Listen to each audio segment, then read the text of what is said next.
Hello, my cookies, and welcome. Welcome to Russell Cooks. Thanks so much for tuning in. Today, I'm going to be making my tandoori chicken. And to do that, I'm going to make a sauce. So this is going to kind of be like a chicken tikka masala sauce. I like putting this on rice. I also use it as the marinade for the chicken. So we're just going to coat the chicken in this, kind of let it sit for a little bit. And then we're going to stick it into our wood-fired Breeo pizza oven. Get some nice char. Mwah. You're going to serve it with some fresh naan bread that we're also going to cook in our pizza oven. Now that we know what we're doing, let's get started and make the sauce / marinade. First things first, let's gather our ingredients. You are going to need some ground ginger, ground cumin, ground coriander, garlic.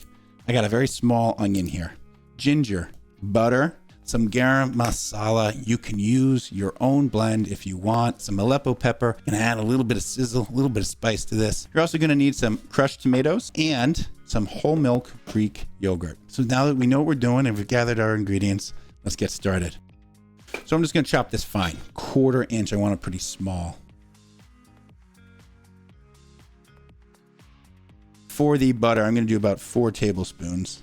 Let's get our spice mixture, our ginger, and our garlic all together. For my ginger, I'm going to do this big hunk right here. I only need about 4 teaspoons of ginger. So just peeling the skin off my ginger. Get your zesty, and let's start zesting. All right, we got our ginger here. About 4 teaspoons, tablespoon and a half. How about that? All right, 5 garlic cloves. These are pretty big. I'm going to put them through my mincer. Now it's time for our spices. Let's do a heaping teaspoon. So maybe 1.5 teaspoons of Aleppo pepper. Do a teaspoon of coriander. Let's do 1/2 teaspoon of ground ginger. Let's do a tablespoon of garam masala. Let's do 3/4 teaspoon ground cumin. And for salt, let's add a teaspoon of kosher salt. I got 4 tablespoons, butter in my pan, medium heat. Let's swirl this around.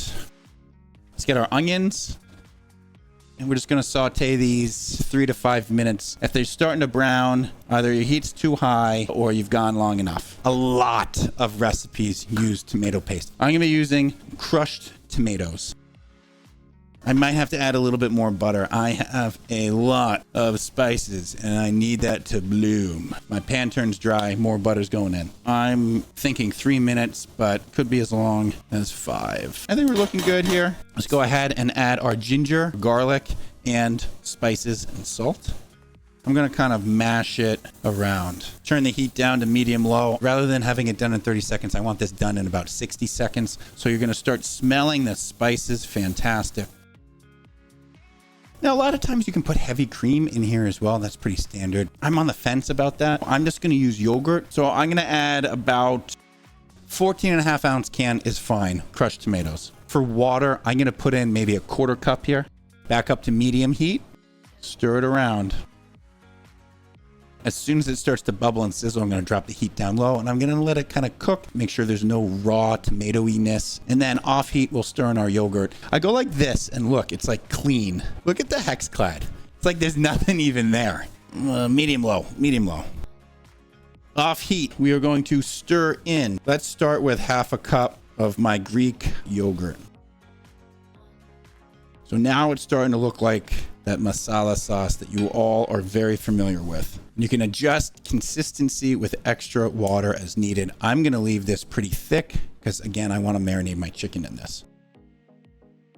This looks good. That was 1/2 cup. I think this looks really good. It's a good color. It's a little chunky. I might have pureed it. If you don't want to make this, you can always buy jarred tikka masala, butter masala sauce. That's fine. Doctor it up. Add a little bit more yogurt to it.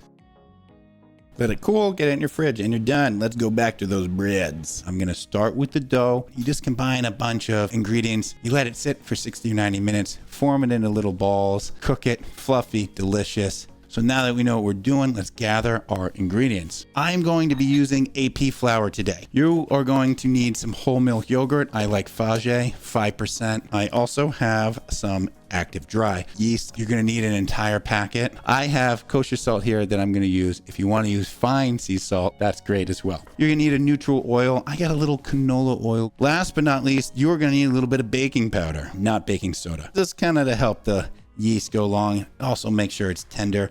Let's start. I have a scale here. I'm going to be doing grams as well. You're going to need about 4 cups of AP flour. You want 500 grams. I'm kind of just going to make a little well in the middle here. And this is where we're going to add our other ingredients. We're going to do a couple tablespoons here of my canola oil. For our yogurt, we're going to do a 1/4 cup. Whole milk Greek yogurt. I'm using Greek yogurt here. So I'm using active dried yeast, 1 packet. 2 tablespoons of sugar. This will help with browning. Doesn't make it sweet. Also, we'll give it a little bit of structure. Do about 2 teaspoons kosher salt. For the baking powder, let's do 1 teaspoon. Let's mix it around. It's going to be really sticky. Almost like biscuit dough, or also sometimes if you do like a fried chicken sandwich, you'll add a little water to the flour to get those craggly bits. That's what we're doing here. We're just kind of getting it all craggly. So you're really mixing it up. You're not going to fully hydrate the dough. That's not the job right now. We're going to be adding milk. You want warm milk. So you can see the flour, it's kind of craggly. Got the little bits. There's no lumps, pretty much. I think we did a good job. Let's get our warm milk in here. I'm just going to heat this to about 90 degrees in the microwave. I'm just going to add about half of it, start mixing it. You might not need all of it. We're going to play it by ear. Let's just start with our hand. This is messy. All right, it's craggly. We're going to add a little bit more here. You know what? I'm going to add it all. I might end up needing a little bit more than a cup. All the flour is hydrated here. We are going to let it sit 60 to 90 minutes, and then we're going to divide it up. Don't really want to overmix this. Just going to knead it up a little bit. Just going to oil up the bowl a teeny bit here. Now I'm going to kind of drizzle it with a little bit of this oil. I just want to get it around the outside. Cover, place it in a warm spot. 60 to 90 minutes. Should rise a little bit. Flour this up. Let's get this naan bread. It has risen a little bit. So I'm just going to kind of form it into a ball here. I wasn't too rough with it. We're going to divide this up into 12. Keep them from drying out. We're going to work with one at a time. Keep the rest under a towel. I cut my hand kind of like this, and I slide it around, and this gets moved, and it gets kind of smooth on top. My thumb kind of helps push it back under, and I'm just rolling it into a nice little ball here. And then get it on a tray.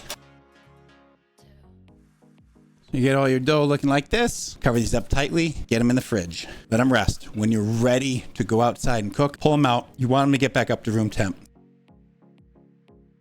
Hello, my cookies. I'm going to be finishing off that naan as well as cooking some tandoori style chicken. Let's talk gear. I have 16-inch. Lets me get in here, get stuff. I don't burn myself. I also got a couple of sizzle platters. This one's cast iron. This one's stainless steel. I also have my cast iron enamel skillet. I've also got a couple spatulas and my rolling pin. You're also going to need gloves. You can get these pretty much anywhere. Breeo has a fantastic set. We're also going to be using my Breeo wood-fired pizza oven to do the naan bread. It's going to be replacing a traditional tandoori. So now that we know what we're doing, we've got our gear and we've got our ingredients. Let's get started. Let's start on this naan. I have my naan right here. I have it covered in a damp towel. I'm going to be working one at a time. I also have a little bit of melted butter with a brush. Once it comes out, I'm going to brush it with a little melted butter, wrap them in a towel, keep them nice and warm. Let's get this chicken. I got some thin sliced chicken breasts here, and I'm just going to toss in a little bit of my sauce. I don't want to toss in all of it because I want to use that sauce, put it on the finished chicken with my rice. So I got my chicken. I'm just going to we got our sauce here. I'm just going to do a couple scoops here. The rest of this will be sauce. I'll heat it up a little bit later. Let's just toss this around. Got it all nice and coated. Now that sauce, if you remember, I did not puree it. You can absolutely puree it if you want it a little bit smoother. Put it in your blender. Get it all nice and smooth if you want. It's not too thickly coated. It's got a nice little smear on it, which is perfect. I'm going to set that down, go back to the naan. I'm at 800 degrees. So let's do one of these at a time. You can smear it forward with your hand. That's traditional. I'm not skilled like that. So I'm going to be taking my rolling pin and just rolling it back and forth. You shouldn't have to put any flour down, but you want these really thin. If you're worried about sticking, you absolutely do a little bit of oil, do a little bit of flour. I'm gonna try and roll it out to about 8 inches by about 5. You want it thin. If you don't have it thin, it's gonna burn on the outside and be raw in the center. We don't like that. All right, look at this. About the size of my hand. Perfect. Gonna pull it off. I got my spatula here. I'm just gonna lay it on, stick it in, and I'm gonna flip it over just like that. I'm gonna put it right on the pizza stone. Let's get my plate and towel. My butter is all ready. These are gonna cook real quick. Let's get it in, flip it over. I got it on there. Look at this naan puff up. All right, we are getting a little bit browning on the top, looking a little bit charred and blackened on the bottom. Let's go ahead and just stick it in there a little bit farther. Let's get a little bit more browning. We're really close to being done. Look at that, all nice and puffed. Look at this side. Perfect. I'm gonna brush it with a little bit of butter. Wrap it up. Let's keep going. I've used this pizza oven more in the past 2 weeks than I have my stove. Just saying. All right, we got another here. Let's check on this guy. It's nice and puffed. Flip it over. Get a little bit on that side. Look at this. Brush it with a little bit of butter. If you want to put garlic in this butter and have some garlic naan, ooh, treat yourself. Let's keep going. You don't want to overcook these two. You still want them fluffy on the inside. Chicken time. Let's test out some of these sizzle platters.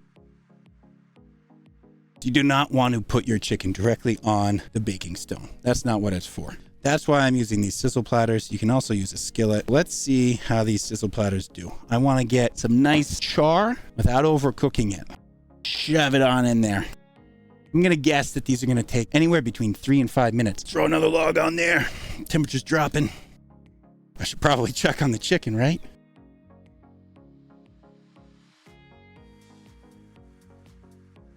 Starting to get a nice little char here. There we go. All right, got a little bit of char there. I've ruined this sizzle platter, it looks like. All right, let's flip it over. Let's get it back in. Good news is we're getting char, but that one that was folded on itself was not cooked, so we're not overcooking it yet. 850 degrees, we're dropping. Get a few more pieces of wood in there. Look at this. We got some nice char. I think that's perfect. We got our sizzle platter sizzling here. Look at that, nice char. Tandoori. I need to heat up a little bit of sauce too. While I'm heating up my sauce, I'm gonna plate up with a little bit of rice. Oh, I'm so hungry. Got myself some naan. Oh, yes. Oh my God, look at this. Charred, fluffy, my heated sauce. Here we go. Let's dig in. Tandoori chicken. God, that's juicy. The sauce, just perfect. Just the right amount of heat for me. Let's get a little bit of this chicken with the rice on this naan. Oh my God. Boom, baby. The char on this naan is amazing. All that butter that we brushed on just got sucked in. Where's my cilantro? What was I thinking? Thank you. Star of the show over here. Thanks so much for watching. That was naan and tandoori style chicken. If you like what you saw, don't forget to check me out. I'm on YouTube, Twitch, Twitter, TikTok, and Instagram. Best way to support is for free, just subscribing to my YouTube. And if you like any of this stuff I use, I have my affiliate links down below. Thanks so much for tuning in, and I hope to see you next time. Take care.